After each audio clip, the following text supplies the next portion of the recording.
Live from the BDN Studios, it's Bang and Dang. That's awesome. If you don't like that, then You ain't black. Welcome back to Outlaws and Gunslingers with Bang and Dang.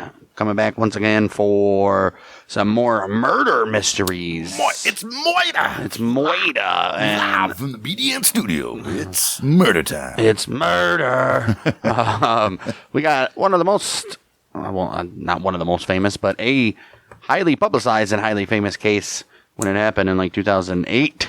The old murder of Travis Alexander, which was famously done. He was done in by his girlfriend, or ex-girlfriend actually, Jodi Arias. And, highly publicized. She was a weirdo, too. She was. If you ever watched any of her interrogation. I never have. She's a little, the detective leaves the room and, like, she's just sitting there. She starts singing to herself, like in a creepy, I'll never see you again. Like shit like that. And then she goes over to the wall and does a handstand. She was a weird one, Mr. Grinch. But yeah, before that, go check out our YouTube at Bang Dang Network, where we post full episodes, clips, shorts, and our YouTube exclusive Dart League, which we're in season 3 of 8 seasons already recorded. So we got a lot to upload over there on the exclusive Dart tip. Plus full episodes of this podcast and all of our other podcasts on the day they come out as well. YouTube, Bang Dang Network. And as usual, if you're listening on the old Spotify, Apple, or any other podcast app that allows reviews, give us a review. Do it. And we'll get into this. Travis Victor Alexander was an American salesman murdered by his ex-girlfriend, Jodi Arias, in his house in Mesa, Arizona. When was it in his house? Brutal. Alexander was born July 28, 1977 in Riverside, California, to Gary David Alexander and Pamela Elizabeth Morgan Alexander. No need for forenames. Right. At the age of 8, Travis moved in with his paternal grandparents. After his father's death in July of 1997, his 7 siblings were also taken in by their paternal grandmother. Holy shit. Alexander told a friend that, prior to joining a church, he would frequently engage in fights. He performed stand-up comedy under the alter ego Eddie Snell. So I take it their mom was either a piece of garbage or mentally insane for all them to be not living with her. Yeah, rough childhood for the guy, apparently. Isn't that always the case? But he should have been the bad guy. Right. Alexander, well, you see, it's going to be flipped because he lived the... I don't know if I'm giving anything away we're going to say, but he lived the crazy, messed up growing up, and then she lived in a... dad and mom was there, well off, money, and all that shit. Nothing ever wrong with usually her. Those are the ones that are the troublemakers for the women's side, are the ones that had both parents there, and they're well off. Well, maybe. Because they're daddy's little princess. Right. You can't do no wrong. And mommy's little angel. Or they usually don't like their mom, the rich girls.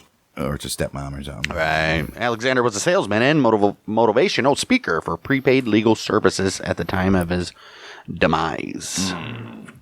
Oh, Jodi, born July 1980. She was born in Salinas, California.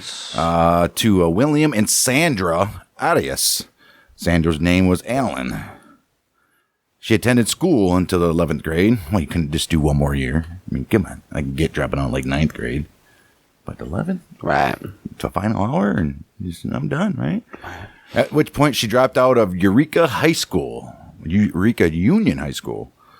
She was an aspiring photographer, worked odd jobs until she got a sales position with PPL. Jodi and Travis met in September 2006 at a work conference in old Vegas. They're in Vegas, huh? Jodi converted to the Church of Jesus Christ of Latter-day Saints, of which Alexander was a member of. Then she was baptized by him on the 26th of November 2006 in a ceremony in Southern California. And they weren't even dating yet, and she's like already, I'll be your religion and everything. Damn, she turned Mormon quick. Right. Alexander and Arias began dating in February of 2007. Courting? She moved. Courting? Well, they were dating, clearly. Courting is before you date. Right. And then she moved to Mesa to live closer to Alexander, who was Travis. But then, April 2008, she moved back to California and lived there with her grandparents. Oh. Well, Travis and Jodi dated intermittently for a year and a half, often in long-distance relationship, taking turns traveling between their respective Arizona and California homes. Wow, dedication there. Right. Even when Travis was in a different relationship, he and Jodi would sext each other. What? Travis's friends who knew Jodi and observed them together reportedly had a negative opinion of her, stating that the relationship was unusually tumultuous and that Jodi's behavior was worrying. Really? Well, I mean, seems like she didn't care that he was seeing other girls. Does she know? In one of the interrogations for his friends, they said that they were having a private conversation because he was annoyed by her or something like that, and she was like, they heard something, and he went and opened the door real quick, and she was like, pressed her ear up against the door, and then like they said that she had this like weird, crazy look in her face, and they all got scared, pretty much. And then the next day, the friend who was a girl told the Jodi chick that she was going to tell Travis not to date her anymore, and she like started freaking out and fucking like, crazy, crying uncontrollably. She was a crazy chick, man. Wow. There's the signs already right there. Let her go. Right. Travis, he was murdered at his house in Mesa, Arizona. Oh my God, we just get right into it. All right. He was murdered on Wednesday, June 4th, 2008. 27 stab wounds, slit throat, gunshot wound to the head. Jeez.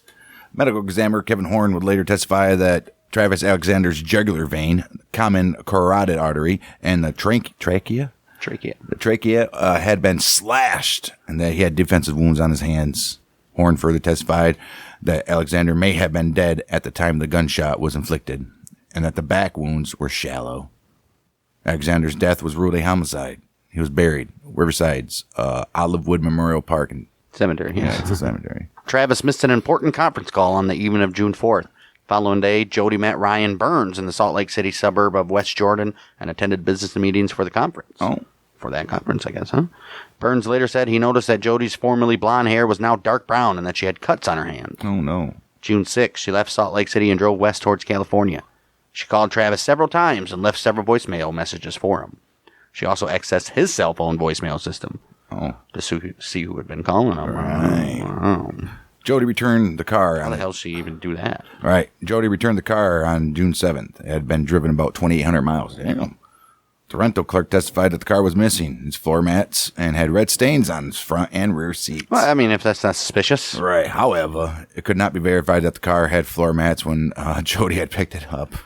That's a fair point. Right. And the red stains could not be analyzed as the car was cleaned before police could examine it. I mean, you can still get traces of blood. Maybe. Unless they're using some really damn good cleaner. I guess it is a rental car. Then that shit look brand new. On June 9th, having been unable to reach Travis Alexander, a concerned group of friends went to his very home. And meanwhile, his roommates had not seen him for several days, but they believed that he was out of town and thus did not suspect anything was amiss. Right. After finding a key to Alexander's bedroom, the group entered and found large pools of blood in the hallway to the master bathroom and Alexander's body in the shower. Jeez. And the 911 call, which was not heard by the jury for some reason. Why? The dispatcher asked whether Alexander had been suicidal or if anyone was angry enough to hurt him. Travis's friends mentioned Jodi by name as a possible suspect, stating that Travis had told them that she had been stalking him, accessing his Facebook account and slashing his car's tires. Oh, man.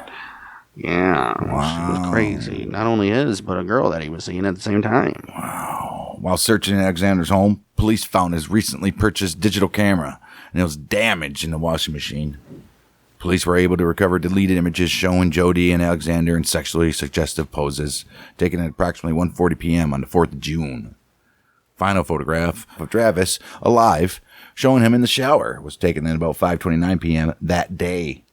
Photos taken moments later showing an individual believed to be Alexander profusely bleeding on the bathroom floor. Damn, she's just taking pictures of this shit too. Wow. A bloody palm print was discovered along the wall in the bathroom hallway. It contained DNA from both Jodi and Alex. Xander. Travis. July 9, 2008, Arias was indicted by a grand jury in Maricopa County for first-degree murder of Alexander. She always Maricopa County is in the center of stuff. Right. She was arrested at her home 6 days later and was extradited to Arizona on September 5th. Jodi pleaded not guilty on September 11th. Oh, so did the U.S. government. Right. During this time, she provided several different accounts about her involvement in Travis's death. She first told police she had not been in Mesa on the day of the murder and had last seen Travis in March of 2008.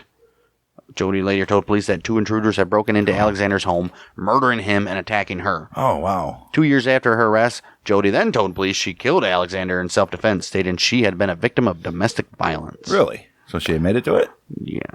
Oh. 6th of April, 2009. Motion to reconsider the defendant's motion to disqualify the Maricopa County District Attorney's Office was denied. 18th of May. The court ordered Jodi to submit an IQ test and a competency test. January of 2011, a defense filing detailed Jodi's attorney's efforts to obtain text messages and emails. Prosecution initially told defense attorneys that no text messages that had been sent or received by Alexander were available. But the prosecution was then ordered to turn over several hundred such messages, so they lied. It's like a mistrial there, right? Malpractice or something like that? I don't think so. You can't lie. You got to turn over all evidence. This is probably all pre-shit where they're talking about what's going to be introduced as evidence and all that dumb shit. Mesa Police Detective Esteban Flores told defense attorneys that there was nothing out of the ordinary among Travis Alexander's emails. And about 8,000 of them were turned over to the defense in June of 2009. It's a lot of text messages, homie. And emails. Oh, man. Still, So they're going through like a bunch of like stupid spam and promotions that companies send all the damn time. Right. Jodi was represented by appointed counsel L. Kirk Nurmi and Jennifer Wilmot. Trial commenced in Maricopa County Superior Court before Judge Sherry K. Stevens. The voir dire proceeding. So the jury selection, the proceedings to decide what's going to be admissible and all that stuff in the trial began on December 10th, 2012. On the 20th, Jodi's attorneys argued that the prosecution was systematically excluding women and black people. Prosecutor Juan Martinez said that the race and sex were irrelevant to his decisions to strike certain jurors. Stevens ruled that the prosecution had shown no bias in the jury selection. Right. Get the hell out of here. Open arguments. January 2nd, 2013. Prosecution portrayed Jodi Arias as a jealous person who attacked Travis Alexander, which they called him a good man after he attempted to end their relationship together. Jodi's defense said that Travis had been very violent and abusive, and that Jodi had killed him only after he had lunged at her in anger. Prosecution alleged that Jodi had premeditated this murder, though. They contended that Jodi had staged a robbery at her grandparents' residence where she was staying in order to take a handgun to kill Travis Alexander with. Wow. Well, a police detective who investigated the putative robbery testified that the gun was of the same caliber, which was a .25 ACP, used in Travis's shooting. They said that Jodi had used a gas can and purchased gas in advance in order to hide her trip to Travis's. Prosecution called Ryan Burns, who testified Jodi was acting normal when she visited him the day after Travis's death. Imagine you're about to shack up with some chick that just murdered her boyfriend, or ex-boyfriend. Wow. Ryan Burns said that Jodi told him that she had cut her hands on broken glass while working at a restaurant called Margaritaville. Though a detective later testified that no such restaurant existed. Oh. Why would she be working at a restaurant called Margaritaville when she's clearly in the same place that he worked? Right. It doesn't make any sense at all. And it's kind of odd to have cuts on your hand, too, right afterwards, right? Right. Prosecution closed its case by confronting a witness who had defended Jodi's character by displaying nude photos of Jodi and of Travis's corpse. Oh. Jodi took the stand in her own defense on the 4th of February, 2013, testifying for a total of 18 days. Damn. Jeez, dude. A duration described by criminal defense attorney Mark Garagos as unprecedented. Yeah, I wonder how much she incriminated herself up there. 18 days. Wow, why'd they allow it? I guess, right? Jodi detailed the abuse she had suffered at the hands Probably because of this. Right. Jodi detailed the abuse she had suffered at the hands of her parents. Described her sex life with Travis as well. A phone sex tape was displayed in court, which Travis described wanting to tie Jodi to a tree and sodomize her. And Jodi responded, "That is so debasing. I like it." I mean, that's what they liked. So what? Wow. Stupid shit that would never happen. Crazy. Jodi testified that Travis harbored pedophilic desires and that she tried to help him with those urges. She also said that her relationship with Travis became increasingly physically and emotionally abusive. After detailing one argument in which she held out her hand to block Travis from kicking her, she held up her left hand in the courtroom, showing that her ring finger was crooked. Jodi said that she killed Travis in self-defense after he had attacked her when she dropped his camera, forcing her to fight for her life. And then you took pictures of him laying there. Right. Alice LaViolette, a psychotherapist who specializes in domestic violence, she testified for the defense that Jodi was a victim of domestic abuse, and that most victims do not tell anyone because they feel shamed and humiliated. Wow. Darren Ellis's testimony, the defense team alluded to emails between Travis and his friends, Chris and Sky Hughes. Yeah, those are the two I was talking about. The defense tried to enter the emails into evidence, but the trial judge ruled that they were hearsay. Emails. Yeah, but it still can be hearsay. 2011 court filing revealed contents of some of the emails the DV expert alluded to, including one in which Travis expressed anger that the Hugheses had discouraged Jodi from romantically pursuing Alexander. In a response email, Chris Hughes said that he believed that Jodi would be Travis's next victim and that she was just another girl Travis was playing. Oh, wow. Travis allegedly responded by saying, "I'm a bit of a sociopath." Hughes testified during the trial saying that while he knew Travis was seeing multiple women, he and his wife had been manipulated by Jodi, and that they had fallen out with Jodi just months after the emails when they twice caught her eavesdropping on their conversations with Travis. Wow. Right. Prosecution called rebuttal witnesses, including several of Alexander's other girlfriends, who stated that they had never seen him exhibit problems with anger or violence. Well, there you go. Like, now he's just a douchebag.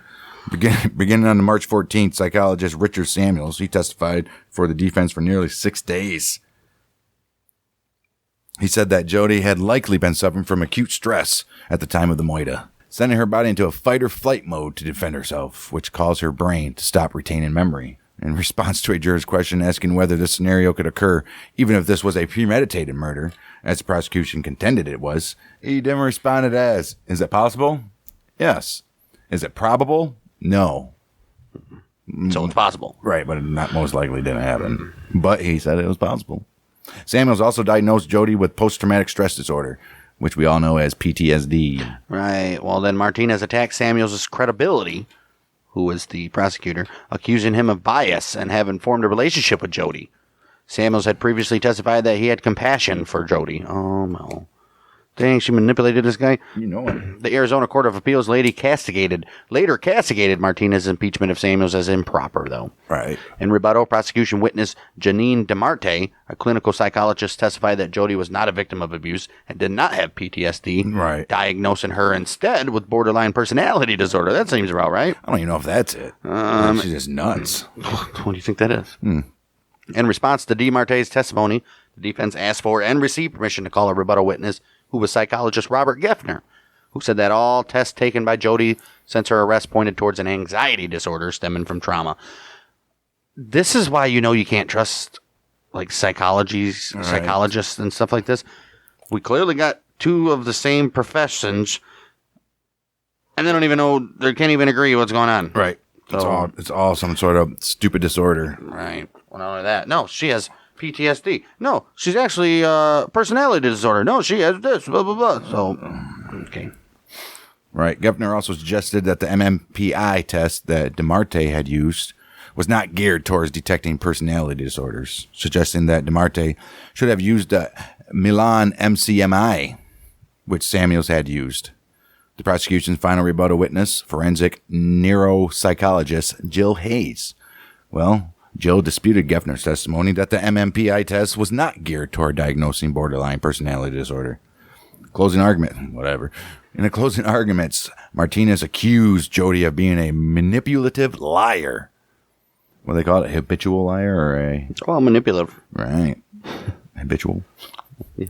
Showing a text that Travis had sent calling Jodi evil, even displayed the gruesome crime scene photos, and said that Jodi had attempted to manipulate this very jury. Oh. Well, Jodi's defense asked the jury to put aside any personal dislike they may have had for Jodi and said that the prosecution's premeditation theory didn't make any sense, contending that Jodi's behavior, including appearing on security cameras, preserving receipts from gas cans she purchased, and spending the night at Alexander's before the killing, were inconsistent with the notion that she was on a covert mission. Or she's trying to cover her tracks. Right, you moron. In rebuttal, Martinez reemphasized the extent and variety of Travis's wounds, calling the killing a slaughter. 3 jurors were dismissed from throughout the course of the trial, 1 for misconduct, 1 for health-related reasons, and 1 after being arrested for DUI. Oh, wow. The gas can alone, trying to hide, She got the gas can because she claimed she broke down. Mm. That's why she was missing for 2 days. Nobody could get a hold of her. Wow. In reality, she was murdering this guy. Wow. At the close of arguments, jurors were instructed that they could find Jodi guilty of first-degree murder if each of them individually found that she had premeditated the murder or had caused the death while committing a felony. Or just sent her home. May 8th, 2013, 15 hours of deliberation. Jodi Arias, guilty, first-degree murder. All 12 jurors found her guilty of first-degree premeditated murder. 7 of the 12 juries determined she was guilty of felony murder. Whatever, I'll take a misdemeanor murder. The verdict was read. Travis's family smiled and they hugged one another. Crowds outside the courtroom began cheering and chanting, "Kill Jodi! Kill Jodi!" Right. They didn't say that. Well, obviously, following the conviction, the prosecution was required to convince the jury that the murder was cruel, heinous, or depraved for them to determine that Jodi was eligible for the death penalty. Oh, wow. The aggravation phase of the trial started on May 15th, 2013. The only witness was the medical examiner who had performed Travis's autopsy. Jodi's attorneys, who had repeatedly asked to step down from the case, provided only brief opening statements and closing arguments in which they said that the adrenaline rushing through Travis's body may have prevented him from feeling much pain during his death. What the fuck? Right. Okay. Prosecutor Martinez showed photos of the corpse and crime scene to the jury, then paused for 2 minutes of silence to illustrate how long he claimed that it took for Travis Alexander to die. After less than 3 hours of consideration, the jury determined that Jodi was eligible for the death penalty. The penalty phase began on 16th of May 2013 when prosecutors called Travis Alexander's family members to offer victim impact statements in an effort to convince the jury that Jodi's crime merited a death sentence. I mean, of course, you're going to have George Floyd's family went up there and was so remorseful and missy, and that impacted the jury's decision. You shouldn't do that. You shouldn't be able to do that. Why? You should show how somebody getting murdered affected his family and shit like that. Why would you not? Of course it does. Okay. You don't need they don't need to come up there and say it. Why? I wouldn't want to. Okay. Some people do. Clearly. Obviously. Story needs to be told. Sure. Apparently, May 21st, Jodi offered an allocution during which she pleaded for a life sentence. Jodi acknowledged that her plea for life was a reversal of remarks that she had made to a television reporter shortly after conviction, in which she said that she preferred the death penalty. Wow. Each time I said that, I meant it, but I lacked perspective, she said. Until very recently, I could not imagine standing before you and asking you to give me life. She said that she changed her mind to avoid bringing more pain to members of her family who were in the courtroom. Right. It's interesting on here that I didn't even say, because jail calls between like her and her mom and shit, she kept asking, what is the paper saying about me? What are they saying on social media? And she's like, what page was it on? And her grandma was like, the front page. She was like, how big was the picture? She was like, just a little one. She's like, that's it? Oh, wow. And she was like, I'm going to be famous. And all like sorts of psycho shit, dude. Yeah. I don't know, man. Firing squad. One point, Jodi held a white T-shirt up with the word survivor written across it, telling the jurors that she would sell the clothing and donate all proceeds to the victims of domestic abuse. She also said that she would donate her hair to Locks of Love while in prison, and had already done so 3 times in jail. That evening... Oh, please keep me alive so I can sell T-shirts and cut off my hair all the time. Gee. That evening in a joint jailhouse interview with the Arizona Republic paper, KPNX-TV, and NBC's Today, Jodi said that she did not know whether the jury would decide on her life or death. She says this, whatever they come back with, I will have to deal with it. I have no other choice. Damn right you don't. Right. Regarding the verdict, she said it felt like a huge sense of unreality. I felt betrayed, actually, by the jury. I was hoping they would see things for what they are. I felt really awful for my family and what they were thinking. May 23rd, the sentencing phase of Jodi's trial resulted in a hung jury, prompting the judge to declare a mistrial for that phase. Right. The jury had reached an 8-4 decision in favor of the death penalty. After the jury was discharged, jury foreman Zervakos stated that the jury found the responsibility of weighing the death sentence overwhelming, but were horrified when their efforts ended in a mistrial. Right. By the end of it, we were mentally and emotionally exhausted, he said. I think we were horrified when we found out that they had actually called a mistrial, and we felt like we had failed. Well, you did, you morons. Well, Clearly. 4 people. 4 people did. Wow. 30th of May, Montgomery said. I don't know why. Why has it got to be unanimous? Stupid. 8 people, clearly. It was a majority. Yeah. 30th of May, Montgomery said he was confident that an impartial jury could be seated, but that it was possible that the lawyers and the victim's family could agree to scrap the trial in favor for a life sentence with no parole. I mean, that's basically death, right? Defense responded. If the diagnosis made by the state's psychologist is correct, the Maricopa County Attorney's Office is seeking to impose the death penalty upon a mentally ill woman who has no prior criminal history. It is not incumbent on Ms. Arias' defense counsel to resolve this case. And Arias herself, while reaffirming her belief in the criminal justice system, questioned whether an impartial jury could be seated in light of the coverage of the trial. This is what you want, bitch. Yes. During the trial, defense attorneys filed for a mistrial in January, April, and May 2013. Jodi's lawyers argued in January that Esteban Flores, the lead Mesa police detective on the case, perjured himself during the 2009 pretrial hearing aimed at determining whether the death penalty should be considered an option for jurors. Flores testified at the 2009 hearing that based on his own review of the scene and a discussion with the medical examiner, it was apparent that Travis had been shot in the forehead first. So now they're saying first and then stabbed 29 times. Either or. Was stabbed 29 times and then shot, or shot and then stabbed 29 times. Still a little bit of overkill, don't you think? Yeah, and then the throat slashed. Right. Oh, man. Contrary to Flores' testimony at the 2009 hearing, the medical examiner told jurors the gunshot probably would have incapacitated Travis, given his extensive defense wounds, including stab marks and slashes to his arms, legs, and hands. It was not likely the shot that came first. Flores denied perjury and said during his trial testimony that he just misunderstood what the medical examiner told him. Right. I didn't know that door couldn't be used. May 20th, 2013, defense attorneys filed motion, which alleged that a defense witness had been due to testify at the preceding Friday, which was the 17th, and began receiving death threats for her scheduled testimony on Jodi's behalf. Really? The day before the filing, the witness contacted counsel for Jodi, stating that she was no longer willing to testify because of the threats. Oh, man. The motion continued. It should also be noted that these threats follow those made to Alice LaViolette, a record of which has made ex parte and under seal. So, damn, who's threatening death on these guys? Right. The motion was denied and was a motion for a stay in the proceedings that had been sought to give time to appeal the decisions to the Arizona Supreme Court. Really? Wow. 29th of May, 2013. Arizona Supreme Court declined to hear an appeal filed 3 months earlier, which was also refused by the mid-level Arizona Court of Appeals. NERMI had asked the High Court to throw out the aggravating factor of cruelty because the judge had allowed it to go forward based on a different theory of how the moita occurred. The lead detective originally claimed that the gunshot occurred first, followed by the stabbing and slitting of the old throat. Based on that theory, Stevens ruled there was probable cause to find that the crime had been committed in an especially cruel manner, an aggravating factor under state law. Right. Subsequent to this initial hearing, the medical examiner testified that the gunshot occurred post-mortem. October 21st, 2014, Jodi's sentencing retrial began. Opening statements were given and a hearing on evidence was held. Prosecution witness Amanda Webb called in the first trial to rebut Jodi's testimony that she returned a gas can to Walmart, admitted she did not know if all records were transferred after the store relocated. She returned a gas can to Walmart? Well, I don't need this gas can anymore. Probably never used it. After a holiday break, a retrial resumed in January 2015. Mesa police experts admitted that Travis Alexander's laptop had viruses and pornography on it.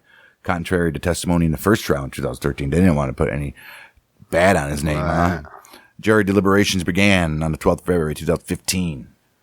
March 2, 2015, jury informed Judge Stevens that they were deadlocked. Jodi's attorneys requested a mistrial again.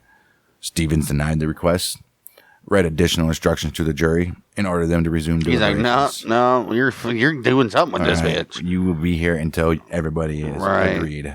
March 5th, 2015, Stevens declared a mistrial because of the jurors who deliberated for about 26 hours over 5 days, deadlocked at an 11-1 vote in favor of the death penalty. They got it from 8-4 to 11-1.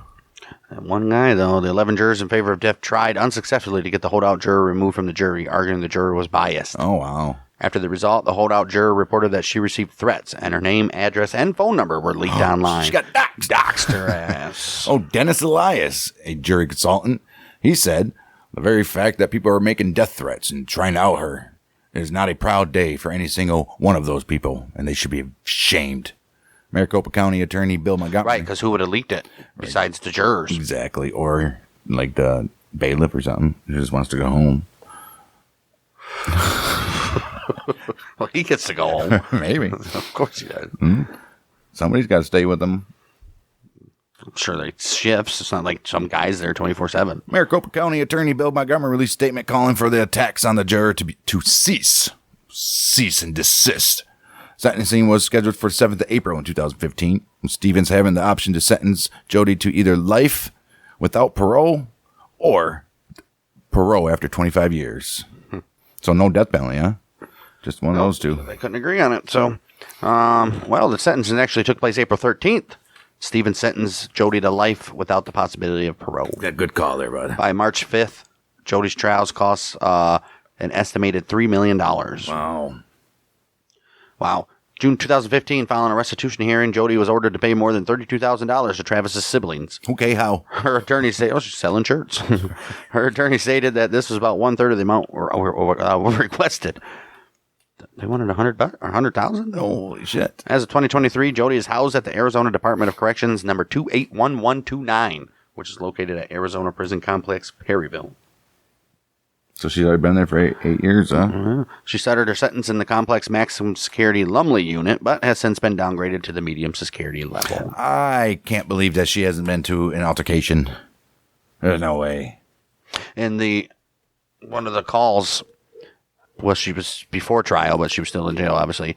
She was telling her grandma, she was like, it's actually not even that bad in here. It's not even like what you see in the movies. Like, all I do is read and, like, watch movies and stuff. She said it's boring sometimes, but it's not even bad. It's boring sometimes. And prison would be a lot less strict, too, than jail. Well, a little easier in prison. Well, she was in jail at that time. That's what I'm saying.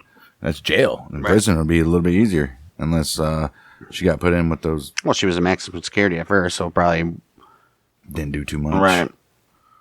Downgraded down to the 3 or something. She can knit.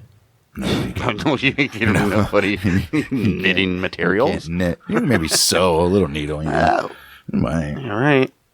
Stab it in somebody's eye. Good. Fuck them up, dude. So I guess they can't do anything like that. I don't know. They could if it was like an incubator where you had to stick your hands in with rubber gloves. I don't know if they can sew something. I don't know if they still do it, but there was definitely like wood chopping shit. Right, back in the day. And back in the day, so escape from Alcatraz, man. I mean, you can easily cut off somebody's freaking head with a saw real quick. Right, that's why I couldn't believe they let them make license plates, dude. That's sharp metal. That too, right? Jeez. Right. I wonder if anybody had. I'm sure it's happened. I bet. 6th of July, 2018, Jodi's current attorneys, Margaret M. Green, formerly known as... Well, or as known as. Right. Peg Green and Corey Engel. They filed a 324-page appeal seeking her murder conviction to be overturned to the Court of Appeals. 17th of October. Where's she getting this money for these lawyers? Right. There's no way she has money. She did get in trouble while she was in jail because I don't know how prisoners are sending things to people, but she sent 2 magazines to one of her friends that one magazine where there was like a bunch of words highlighted on different pages that pointed to the other magazine, and there was like a coded message or something, but basically she sent it to a friend and was like, the message basically said, what you told the cops fucked me and blah, blah, blah, blah. Like, you need to get up here and see me now so we can discuss our options and shit like that. And she got busted for it. Nice. Yeah, she tried. Well, what are you going to do, right? 17th October 2019, Jodi's attorneys argued to the Court of Appeals that her sentence should be overturned on the basis that Martinez acted inappropriately throughout the trial, resulting in a media frenzy and affecting the outcome of that very trial. 24th of March 2020, court held that notwithstanding egregious, I think, and self-promoting misconduct by the prosecutor, Jodi had been convicted based upon the overwhelming evidence of her guilt, they said. Like, dude, she's guilty. I don't care what these guys said. Right. And she was like, guess what? Withheld. Upheld. I withheld your upheld. Or downheld. I don't know. The Associated Press reported that the public would be able to watch testimony in the Jodi Arias trial. That's cool. This decision, made by a 3-judge panel of the Arizona Court of Appeals, overruled Maricopa County Superior Court Judge Sherry Stevens' original decision, which would allow a witness to testify in private as jurors weighed whether to give Jodi the death penalty. Right. Judge Stevens held secret, non-public hearings. What? As a result of the move for secrecy, an unidentified defense witness was permitted to testify in private. Oh, okay. Yeah, the scared ones. Right. Okay. Though Judge Stevens' decision had been overruled by the Arizona Court of Appeals, the mystery witness who testified at the start of the defense case was not revealed to the public. I wonder what that was. The case, featured on an episode 48 Hours Mystery, Picture Perfect in 2008. Damn, they did that shit quick. Included an interview for the first time in history of 48 Hours, was used as evidence in a death penalty trial. Oh, shit. Yeah, she went on there and said some stupid thing. 24th of September, 2008, Inside Edition interviewed Jodi at the Maricopa County Jail, where she stated this: "No jury's going to convict me because I'm innocent. You can mark my words on that. No jury's going to convict me." Well, the Associated Press said the case was a circus, a runaway train, and said the case grew into a worldwide sensation as thousands followed the trial via a live, unedited web feed. Right. They added that the trial garnered daily coverage from cable news networks and spawned a virtual cottage industry for talk shows. And at the courthouse, the entire case devolved into a circus-like spectacle, attracting dozens of enthusiasts each day to the courthouse as they line up for a chance to score just a few open public seats in the gallery. Oh. For its fans, the Jodi trial became a live daytime soap opera. They love, dude, those women love their true crime drama. Dude. As we say that as we do a whole show about right. They probably have like 8 Lifetime movies made within the year of when it happened. I think so, yes. Oh my. Yeah. Toronto Star stated, "With its mix of jealousy, religion, murder, and sex, the Jodi Arias case shows what happens when the justice system becomes entertainment." Yeah, OJ. During the trial, public figures freely expressed their opinions. Arizona Governor Jan Brewer told reporters after an unrelated press event that she believed Jodi to be guilty. You can't do that. She sidestepped a question about whether she believed Jodi was guilty of manslaughter, second-degree murder, or first-degree murder, but then said, "I don't have all the information, but I think she's guilty." That is irresponsible of the governor to do that. When he's trying to have a fair trial, and you got the governor of the damn state saying stuff like that. And that's not changing things and making things biased in one way. Come on now, man. After the trial, jury foreman William Zervakos told ABC's Good Morning America that Jodi's long testimony had hampered her defense. "I think 18 days hurt her. I think she was not a good witness." Not a good witness to her own crime. For 18 days on trial, dude. What could possibly you're doing for 6 hours a day, 18 days? You're going to pick anybody apart. Man. Okay. HLN, which is Headline News, sent out a press release titled "HLN, #1 among ad-supported cable as Jodi pleads for her life." Oh, shit. Bragging that they led in the ratings. The release stated, "HLN continues to be the ratings leader and complete source for coverage of the Jodi Arias trial." All right, good for you guys. Nancy Grace up in this bitch. I don't even know if they're still around, are they? HLN? I don't know. Headline News ranked #1 among ad-support cable networks from 156 to 215 during this time. Yeah. Like, good for you guys. Hold 20 minutes. Right. As Jodi took the stand to plead for her life in front of the jury that found her guilty of Travis Alexander's murder. During that time period, HLN out-delivered the competition among both total viewers, which is 2,540,000, and the 25 to 54 demo, which was 691,000. Oh, jeez. What are we, AEW and WWE, man? Right. They also ranked #1 among ad-supported cable networks for the 2 p.m. hour, delivering 2,227,000 total viewers and 620,000 with the 25 to 54 demo. I mean, that's not even that lot. I mean, I guess for them it is. They probably are like, holy shit. Right. Late January 2013, artwork drawn by Jodi began selling on eBay. The seller was her brother. He claimed that the profits went toward covering the family's travel expenses to the trial and for better food for Jodi while she was in jail. Oh. April 11th, USA Today reported that during the testimony of defense witness Alice LaViolette, public outrage was extreme concerning her assertions that Jodi was a victim of domestic abuse. Tweets and other social media posts attacked LaViolette's reputation. More than 500 negative reviews of her yet-to-be-released book appeared on Amazon.com, calling her a fraud and a disgrace. Oh. Damn, dude. Wow. That's probably why she even went on the trial, to get her, because she was, see? Yeah. Went on, that's always something. Yeah. Got a book out and was like, oh, I'll be a witness. Get my name out there. Right. And I guarantee her book said a shit ton, too. Wow. Retired Maricopa County Superior Court Judge Kenneth Fields says It's the electronic version of a lynch mob. That's what we're seeing here, folks. Oh, to the realist chick. Attorney Ann Bremer, who says she received death threats after she provided legal counsel in the Amanda Knox case, told the Huffington Post that the kind of online ridicule and threats LaViolette received could affect attorneys and witnesses in high-profile trials. I mean, I guess, right? It's something to take into account, Bremer said. If I had kids, I would consider even more so. 9th of May, The Republic commented, the Jodi Arias trial has been a social media magnet. How did you say your name? 4 different ways so far in this episode.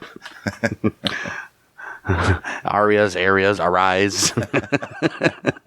Hey, I don't know. And when Jodi was convicted Wednesday of first-degree murder, Twitter and Facebook exploded with reaction. Much of it was aimed at Jodi, though plenty of people tweeted at the media coverage, such as the antics of HLN host Nancy Grace. Nancy frickin' Grace. During the trial, hardcore followers of the proceedings were accused of trying to use social media to intimidate witnesses or otherwise influence the outcome. No. Whether it had any effect is questionable, but it's a notable development. This was a quote that kept it going from the Republic. Yeah. 24th of May, Victoria Washington, who was one of Jodi's attorneys until she had to resign in 2011 because of a conflict. She said that Jodi's lead attorney, Nermi, was pilloried in the social media. At one point, an internet denizen digitally superimposed his face onto a crime scene photo of Travis's dead in the shower of his Mesa home. Oh, jeez. I know people are aggravated with him constantly filing for mistrial, but you have to make and preserve the record for federal review on appeal. If you don't file for mistrial, the appeals court will say you waived it. Right, I mean, it's called legal proceedings. Right, I mean, come on. May 28th, Radar Online reported the jury foreman had been receiving threats ever since the panel deadlocked on the sentencing phase, and now the foreman's son was claiming that the foreman received death threats. Today, I read hate mail my dad had gotten. Some person had sent him a threatening message complete with his email address, full name, and phone number. Oh, shit. Which, at the very least, means that this guy should retake Hate Mail 101. I don't. Okay. I also read some comments on an article online about my dad. Surreal. They say my dad was fooled by the defendant, that he was taken with her, that he hated the prosecutor, the foreman's son wrote on the Sun's public blog. Is he the one that didn't want the death penalty? Sounds like it, huh? Right. The judge? No, the jury foreman. So, like the guy that's designated to speak for the jury.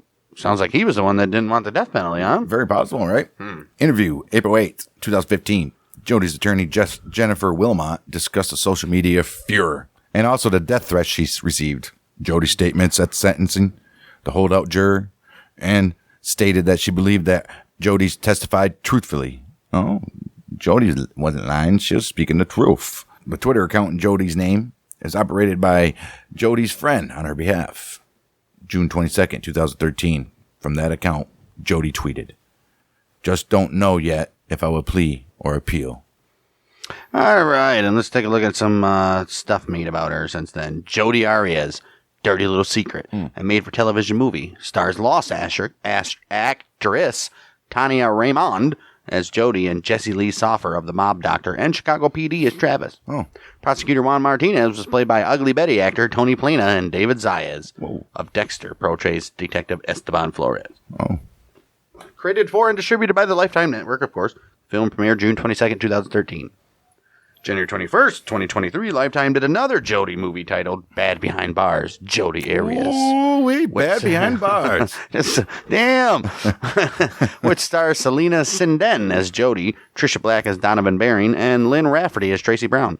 All right. That's it? Just two of them? Netflix hasn't done anything? Or I guess not. No. Really? I'm sure there's been documentaries, but movies?